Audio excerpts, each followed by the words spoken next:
I pozdrav ljudi, dobrodošli u još Agim Games ovdje. Danas ćemo vam pokazati kako da promijenite ime kanala.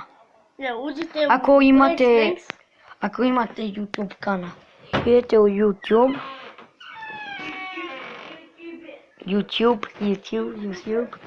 Idete tu gdje je nacrtan čovjek, tu. I vidite, ja se zovem Agim Games. Idete, čekaj.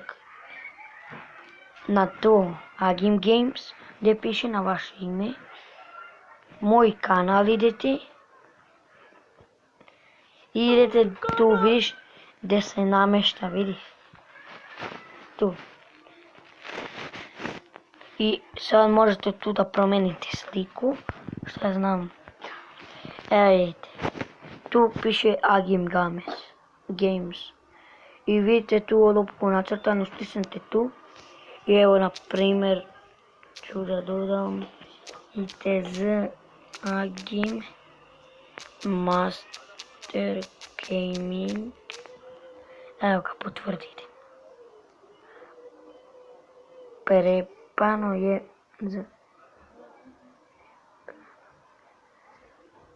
prerano je za novu promjenu. Nema veze ljudi. Mama će to sigurno da radi. Ja sam dosta imena za to stavio. Agim Games.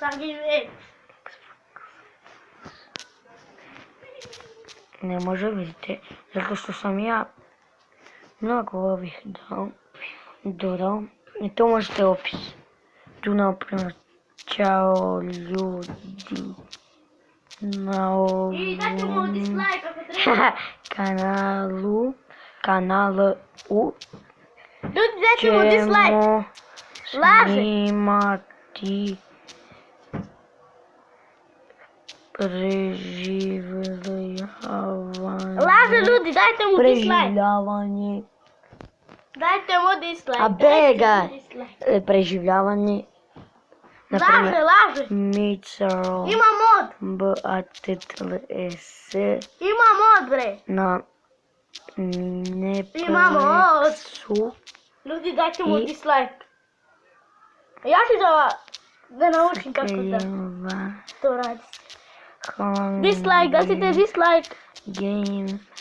Games. Sad pi. Mali Agim pi. Sve ostale mini igre. Ko je mini, bre, ka? Imam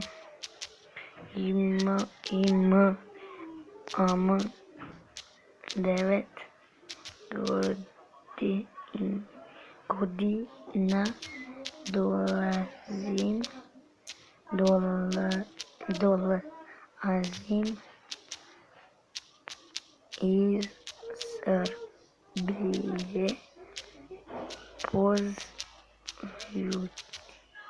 Evo kao što vidite tu puš. Evo ga, mislite sad. Kad uđemo u naš kanal, idemo tu, Agim Games, i evo tu moj kanal. Evo vidite sad, čao ljudi, na ovom kanalu ćemo snimati preživljavanje, Micro Battles na Mineplex, Skywars, Hunger Games i ostale svoje minigre. Imam 9 godina, dolazim iz Srbije, pozljuti. Ne, laže, on dolazi iz Rusije. Kakva Rusija? Jel čujete Sevrijan? Ona pevačica? A, što peva? Što pevamo. To je bilo to za ovaj klip. Hvala vam što ste gledali. I dajte Vidimo mu se. dislike i malo komentara. Nije dobro. Vidimo se u neki sljedeći tutorial. Pozdrav.